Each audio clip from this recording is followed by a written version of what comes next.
palaces are the bricks and mortar embodiment of what it means to be royal. And prestige. To see it is to believe it. It's a veritable feast for the eyes. Packed to the rafters with incredible secrets. From royal courtship to royal births to royal marriages and scandals, the palaces have played host to all of that. In this series, we step beyond the Golden Gates. We all want to see inside the palace walls. You feel as if you were being let into a secret world. Learn how the stunning buildings were constructed. This is a mad, eclectic vision of one man. Windsor was built to do battle. It's best not to get locked in one. You don't know when somebody's going to come and let you out. Unveil their spectacular artworks. The royal collection is simply stunning. The story of the tiara is like a spy mystery. We can only imagine how excited the Queen must have been. Delve into their gruesome histories. Frankly, if you're going to cut the head off a king, it's got to be done in a palace. And revisit recent events that have shaped the modern royal family. I could see that his legs were trapped. Camilla was one of the most unpopular women in the country. To see those images. Complex renovation jobs in the Windsor Castle restoration. We'd got 2 draftsmen drawing for the best part of a year before we even started to make anything. Get an inside look at the residents accommodating an ever-growing royal family. Kensington Palace. It was a very neat house once upon a time, but when monarchy got hold of it, they turned it into something of an architectural monster.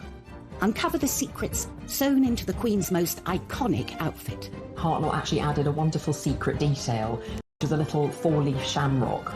We discover the most bizarre palatial presents the Queen has ever received. She was given a crocodile, and Sir Martin Charteris, her private secretary, had to put it in his bath on Britannia. And we reveal the castle with the 16th century murder mystery that went horribly wrong. It was going to be the perfect crime. Kill Darnley, blow up his house, no one will be any the wiser. The royal palaces serve as a permanent reminder of the history and influence of the British monarchy through the ages. But alongside the grand and ostentatious are those palaces that can often go unnoticed, built to blend in and to be a place for royals to call home. Across Hyde Park, some 2 miles west of Buckingham Palace, lies a remarkable royal housing complex, brimming with secrets. Apartments and houses there, and it's perfect for the royal family. The Queen's got a lot of cousins, and she needs to house them. Royals have occupied Kensington Palace for over 3 centuries, and various generations have extended it to suit their needs. Architecturally, it's a bit of a mess. It's not the kind of unified vision that most palaces aspire to be. It was a very neat house once upon a time, but when monarchy got hold of it, they turned it into something of an architectural monster. Its first royal inhabitants were William and Mary. As a result of the Glorious Revolution of 1688, they'd been invited from the Netherlands to replace the Catholic James II. They needed a new palace, but they needed it built quick and cheap. As a new king and queen, they didn't want to start building with great ostentation a project that would take years when their essential job was to control the nation and persuade them of the quality of their governance. Get it up, get it done, and let's get on with the business of running the country. They bought Nottingham House, a small villa in what was then the suburb of Kensington, and hired the most celebrated architect of the day, Sir Christopher Wren, to transform it into a palace. But Wren wasn't known for speed. His masterpiece, St. Paul's Cathedral, was only halfway through its 35-year building programme. William and Mary wanted their palace in 6 months. Mary wanted a palace to be built around that house by Christmas. And this was a phenomenal task to ask of Christopher Wren and all his collaborators. It was a bit of a bodge job, really. It was about trying to extend and build on what was already there and do so very, very quickly. With such a tight deadline, the builders cut corners. Kensington is notoriously badly built. It's had a whole series of structural props and failures, and Wren's masons just threw it up too quick. 5 months into the project, these shortcuts led to tragedy. A vault collapsed, crushing a carpenter. And to have someone who's dead because of your design and workmanship, it racked Wren. He was found with his head in his hands in St. Paul's Cathedral. Mary then stepped in and said, it's my fault. To have a monarch feel responsible for deaths because of your building project is quite extraordinary. Rather pitifully, we know she wrote to William and said, it showed me the hand of God plainly in it, and I was truly humbled. But there is a ruthless side to every queen, I think, because they were still in the new build by Christmas. It is an astonishing feat to have created a palace in just 6 months. But also his budget, thanks to a rather unregal building material. It was built in brick, which was sort of unfashionable material at the time. It's quite plain in its architecture. Parts of it just look like a street rather than a palace with, long facades like any London street at the time. It's a bizarre building in many ways. Whilst Kensington Palace is home to young royals like William and Kate and their family, home for the Queen means Windsor. I think probably almost more than anywhere else, it is her home. This is where she's spent a huge amount of her childhood, adolescence, and now it is her haven. But at 11:30 a.m, on the 20th of November 1992, the Queen's lifelong home was thrown into chaos when a small fire started in her private chapel in the northern corner of the castle. Windsor Castle was being rewired, and there was a light which caught one of the heavy curtains and went up in flames immediately. And within minutes, the blaze had taken hold. In total, 225 firefighters were called to the scene, with 36 vehicles battling to save the palace. It could be seen for miles and miles around, and of course it seemed like there was a symbol of the monarchy burning. To see it in flames, I think, did have an emotional impact for many people in the UK. And no one felt that impact more than the Queen herself. The Queen was at Buckingham Palace and she was informed about the fire, and she got to Windsor as soon as she possibly could. She arrived to find the palace she calls home burning out of control. It was clear to see that it was very distressing for her, watching the fire sweeping through and people desperately trying to tackle the blaze. As firefighters battled to bring the fire under control, the royal family leapt into action and helped organise a rescue mission to save the castle's many priceless treasures from the path of the raging flames. They formed a human chain, masterminded by Prince Andrew, who knew every inch of that castle. As a child, he'd explored it, and he knew where all the secret back passages and everything else were. The Queen was shocked, but she is pragmatic. She gets on with it, and she realised that she had to be part of the effort to save what they could. And they did. The royal family were part of the chain there to get stuff out. We can reveal that in the end, only 2 works of art were lost in the fire. The blaze took 15 hours to bring under control. What had started as a small electrical fire in the royal chapel had spread outwards into 2 of the palace towers and totally destroyed in rooms, had been completely destroyed. It was so dramatic and so terribly sad. And the next day, the Queen surveyed the ruins, and as she walked through the charred remains of some of her possessions, she seemed like a little old lady, who had lost something so treasured to her. Despite the devastation, the plan to rebuild started straight away.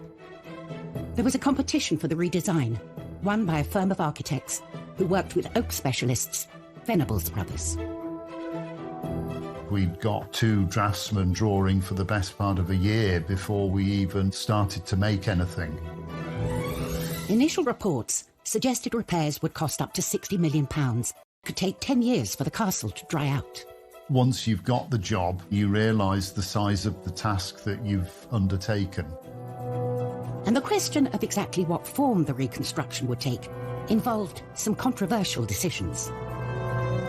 The Queen and the Duke of Edinburgh really were in charge of the restoration. They had a dilemma. Do they try and restore rooms back to exactly how they were? Could they even afford that? Or do they do something different? My blood pressure went up, and I think I went grey in the process. Coming up on Secrets of the Royal Palaces, we reveal the secrets of the Tudor toilet. going to the loo with Henry VIII was the top job in the Tudor court. And we go behind the scenes of the greatest historic building project ever attempted in 20th century Britain. The design that they came up with was absolutely stunning and probably the most complicated piece of oak joinery we've ever been involved in.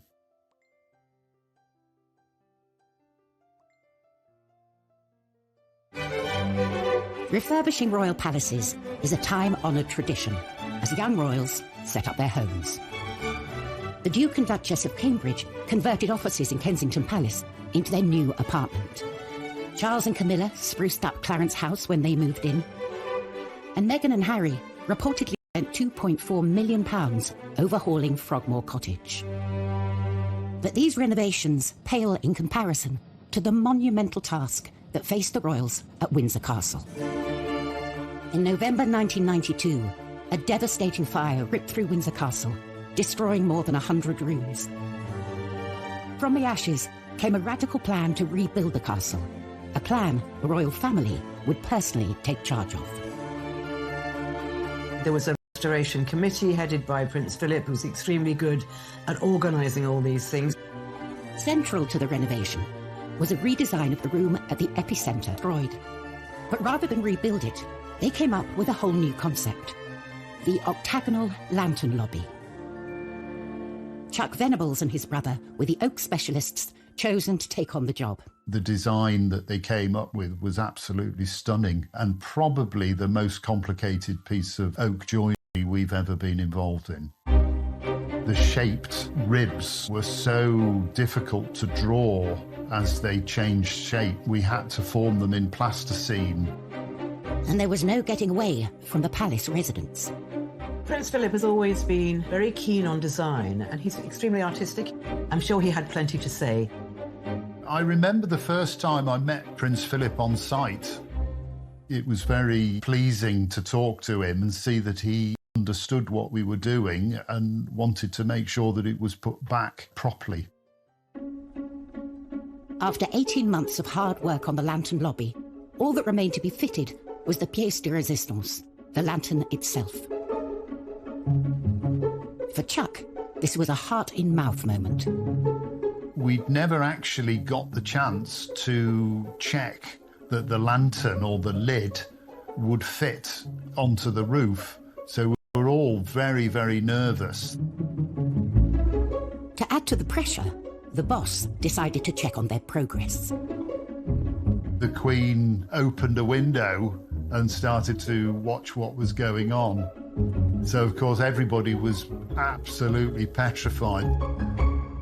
Finally, we got the message to say that it fitted. The room had completely transformed, but the royal family wanted to mark the site where the terrible fire had started. Prince Philip left his own mark on the new lobby. Some of the stained glass windows in the chapel were designed by Prince Philip, and they depict some of the happening of the fire into the new fabric of the castle. A permanent reminder of the fire, forever etched into the historic building. As well as the creation of the lantern lobby, all the staterooms have been carefully restored to their former glory. I think the restoration work at Windsor Castle has been done really well. The detail and the intricacy of the work is plain to see. Only 5 years to the day of the fire, the castle was reopened with a lavish ceremony. Reconstruction costs had come in at just over half the initial estimate. For recognition of their work, Chuck and his brother were invited to attend. The Queen walked straight up to my brother and started talking to us, and we were both completely lost for words. She did say how restoring the Queen's home, it was about preserving the heritage of this country in many ways.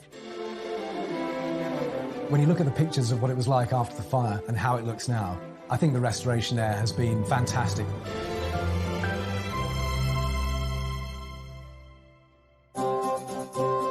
From the glitz and showmanship of a palace stateroom to the rather less glamorous, but no less essential, palace toilet. Every castle needs them, but in the past, royal toilets have held some extraordinary secrets. A Buckingham Palace, the Queen and her entourage have access to 78 modern bathrooms.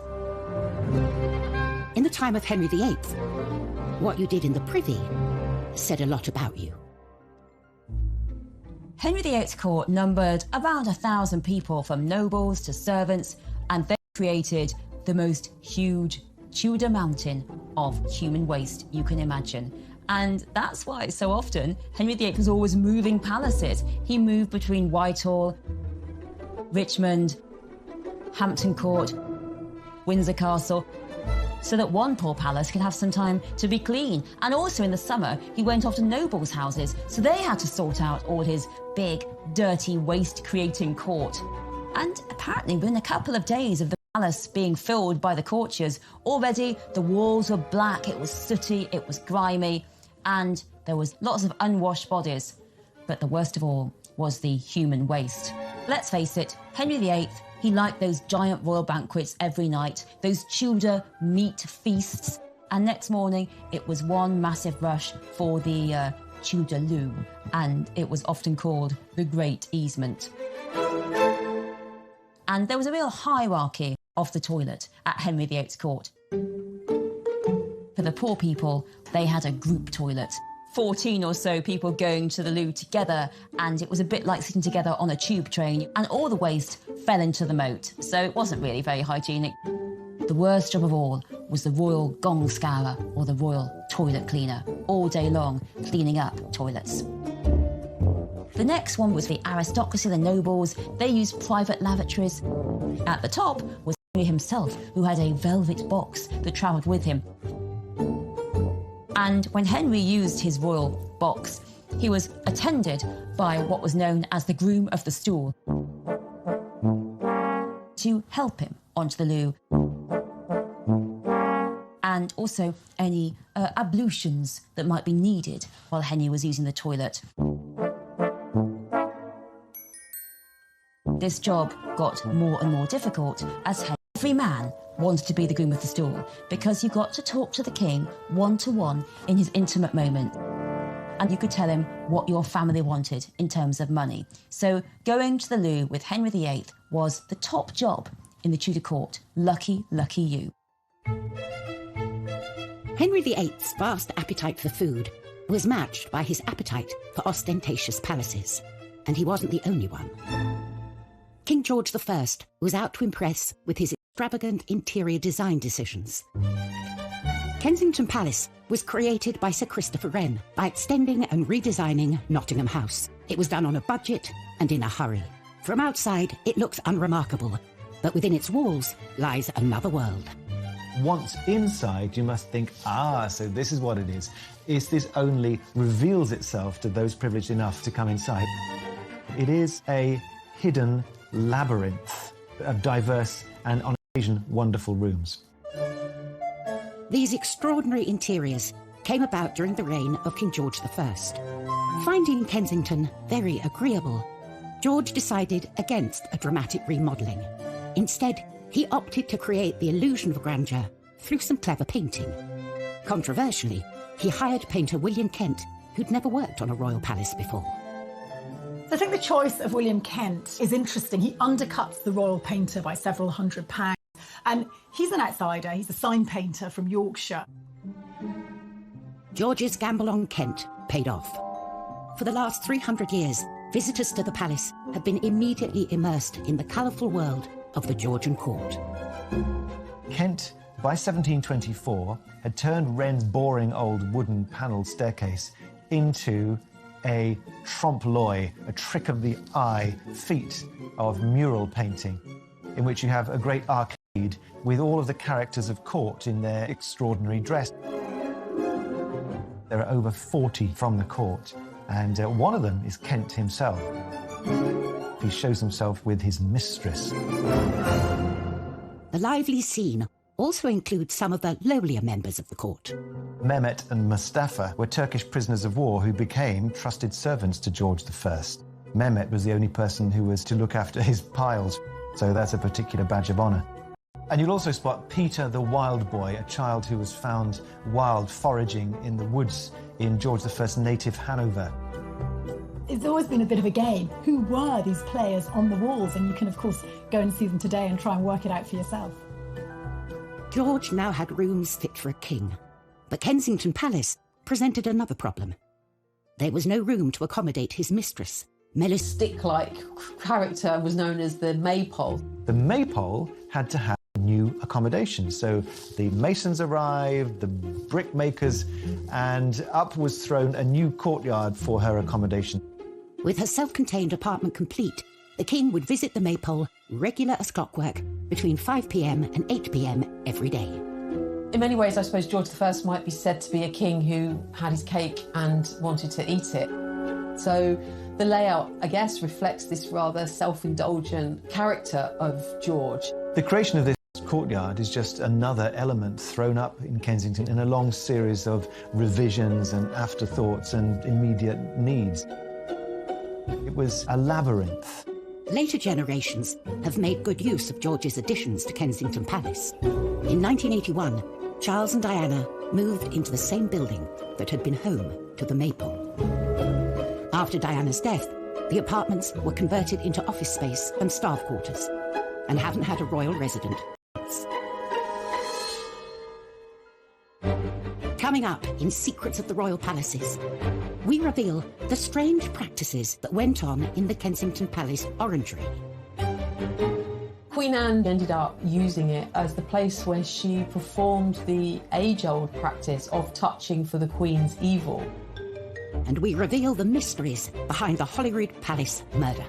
It gets a bit Cluedo, really, because beside Darnley was a chair, a rope, a knife, and 2 dressing gowns. What was that for?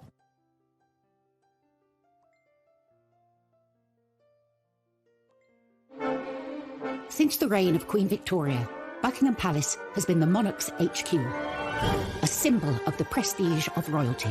But that celebrated reputation was brought into question when one particular monarch moved in. Victoria's promiscuous son Bertie is known to have accommodated dozens of mistresses during his time at Buckingham Palace. So, Edward VII, he was Mr. Mistress.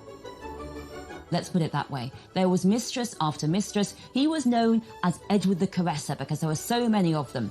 And in Europe, well, that's when Bertie indulged himself with courtesans and the best ladies of the night. There is in Paris a special chair he used. It's the weirdest looking thing you can imagine. You just look at it thinking, how on earth did he use that? It was because, by this point, he was hugely fat. So he basically used this chair for him to sit on and at least one lady beside him, probably 2. They had to do all the work and he just sat there. The Playboy Prince of Wales became king in 1901 and took up his position at the grand and sophisticated Buckingham Pit with all the girls and finally focus on his long-suffering wife, Queen Alexandra. But that wasn't the case. He just carried on with the mistresses, and one he particularly let go of was Mrs. Alice Keppel. And what a coincidence, because she is actually the great-grandmother of Camilla, Duchess of Cornwall. Well, certainly Alice Keppel was a very successful mistress to Edward VII. He was always devoted to her, even though there were other ladies around. And the king had a very short reign because he was pretty old and pretty ill when he came to the throne. And when he was finally dying, Alice was brought to his deathbed. I mean, unimaginable. Apparently the Queen allowed this. The deathbed at Buckingham Palace should be so dignified, so solemn. And Alice gets hysterical, shouting, "What's going to become of me? Me!" and gets hustled away because of all the hysteria. I think the biggest rebellion Edward VII could ever make against Victoria and her vision of the moral monarchy was to have his mistress at his deathbed in Buckingham Palace.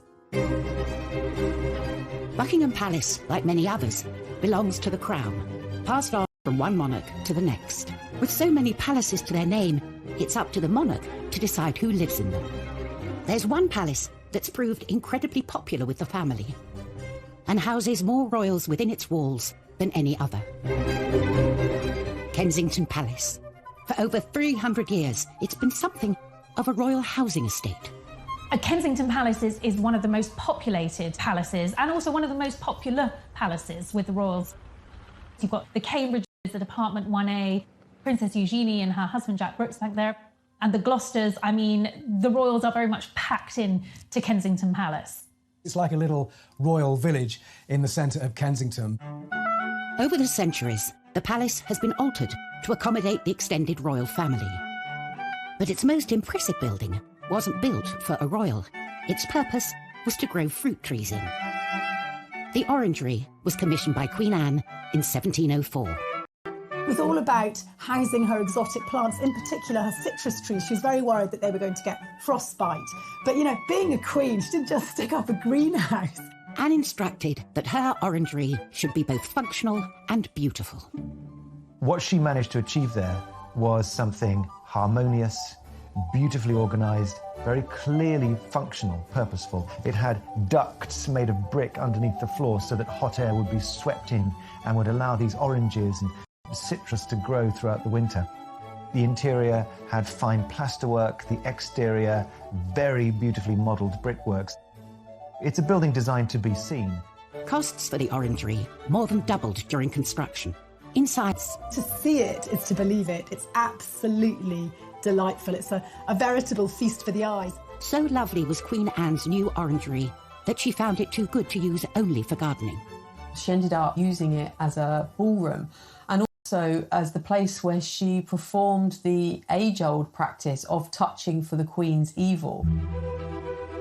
The Queen's evil was a name given to a disease called scrofula, which affects the lymph glands, and you have a swollen neck. That's the main symptom. And it's thought that it could be cured by contact with monarchs, because they are God's appointed on earth. The orangery presented the perfect location for Anne to meet with the sick without inviting them into her home. You can actually go present yourself with your ailment and she would, heal you, make you better simply by being a queen and touching you. The Hanoverian monarchs that followed Anne had little interest in curing the sick. They turned the orangery into a party venue, which it still is to this day. With the likes of Simon Cowell hosting star-studded parties and hotel heiress Nicky Hilton holding her wedding reception there, the Palace Orangery is as fashionable as it ever was. From parties to the young royals choosing to make Kensington their home, it's a palace that will be forever linked with the trendy and chic side of royal life. But for other royal palaces, their reputations have been forged out of dark and sinister secrets. Holyrood Palace in Edinburgh is stained by the turbulent reign of Mary Queen of Scots. 1567, the 10th of February, there is the biggest murder mystery in Scottish royal history. Central to this whodunit is Lord Darnley, Mary's deceitful and often estranged second husband. Lord Darnley is recuperating from an illness, possibly syphilis. He's in a house just by the city walls, and late one night there was a massive explosion. This huge explosion that rocked all Edinburgh woke Mary up in Holyrood House, and Darnley's house had been entirely blown up. It was going to be the perfect crime. Kill Darnley, blow up his house, no one would be any the wiser. But Darnley managed to escape. And there's an amazing map drawn by the spies at the time that show you exactly what happened. Darnley managed to get away to the nearby orchard. And there he is found dead with his servant. And now it gets a bit Cluedo, really. Because beside Darnley was a chair, a rope, a knife, and 2 dressing gowns. What was that for? Well, what we think happened is that Darnley heard the dagger with him to stab and the dressing gown because he was just wearing his nightshirt, as was his servant. So, you want to be a bit more dressed when you're fighting off some baddies. But the ruffians were too quick for him. They smothered him and his servant in the orchard, and then they all ran off. Mary Queen of Scots was herself suspected of the crime. Years later, the murder of Darnley was still being blamed on inhabitants of Holyrood House.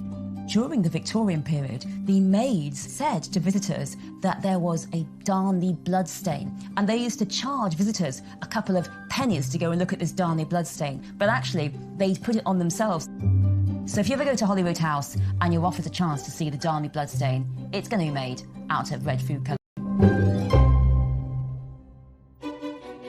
tourists still flock to Holyrood today for a closer look at the palace's fascinating secrets. 400 miles south of Buckingham Palace, the grand staterooms entice visitors from around the world when they're open to the public every summer. A chance to witness firsthand the iconic riches housed within.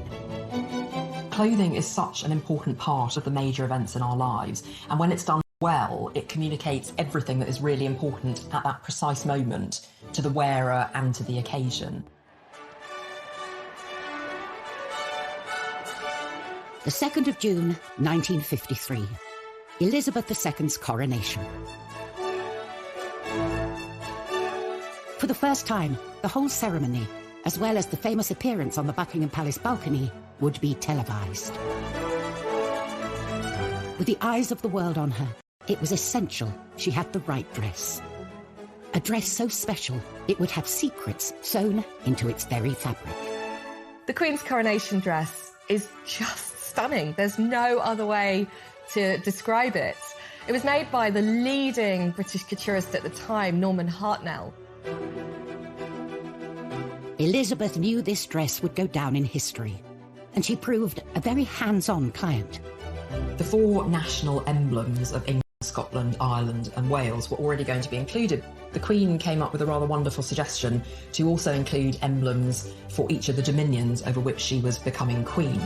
You can make out the maple leaf of Canada, the wattle of Australia. You can see the lotus flower of India, and then the wheat sheaves of Pakistan. The whole dress becomes a true symbol of the reach of Queen Elizabeth II.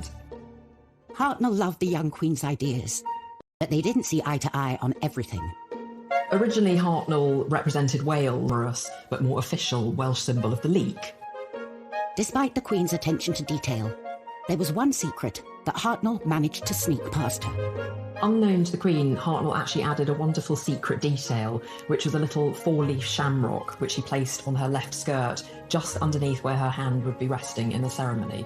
A secret message from the designer to the Queen on the dress that would be immortalised as part of the coronation ceremony. And the day would be complete when Elizabeth II stepped out onto the famous Buckingham Palace balcony to wave to a mall packed with her subjects. The glitter, the glamour, just the pure historicity of it all must have been magnificent. The dress is now part of the royal collection displayed at Buckingham Palace, given to the Queen and her family over the years. One of the times when gifts are exchanged are during a state visit. When you think that she's been on the throne for over 70 years, and each year there's been at least 2 state visits, you can imagine the amount of things that she's collected.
Architecturally, it's a bit of a mess. It's not the kind of unified vision that most palaces aspire to be. It was a very neat house once upon a time, but when monarchy got hold of it, they turned it into something of an architectural monster. Its first royal inhabitants were William and Mary. As a result of the Glorious Revolution of 1688, they'd been invited from the Netherlands to replace the Catholic James II. They needed a new palace, but they needed it built quick and cheap. As a new king and queen, they didn't want to start building with great ostentation a project that would take years when their essential job was to control the nation and persuade them of the quality of their governance. Get it up, get it done, and let's get on with the business of running the country. They bought Nottingham House, a small villa in what was then the suburb of Kensington, and hired the most celebrated architect of the day, Sir Christopher Wren, to transform it into a palace. But Wren wasn't known for speed. His masterpiece, St. Paul's Cathedral, was only halfway through its 35-year building programme. William and Mary wanted their palace in 6 months. Mary wanted a palace to be built around that house by Christmas. And this was a phenomenal task to ask of Christopher Wren and all his collaborators. It was a bit of a bodge job, really. It was about trying to extend and build on what was already there and do so very, very quickly. With such a tight deadline, the builders cut corners. Kensington is notoriously badly built. It's had a whole series of structural props and failures.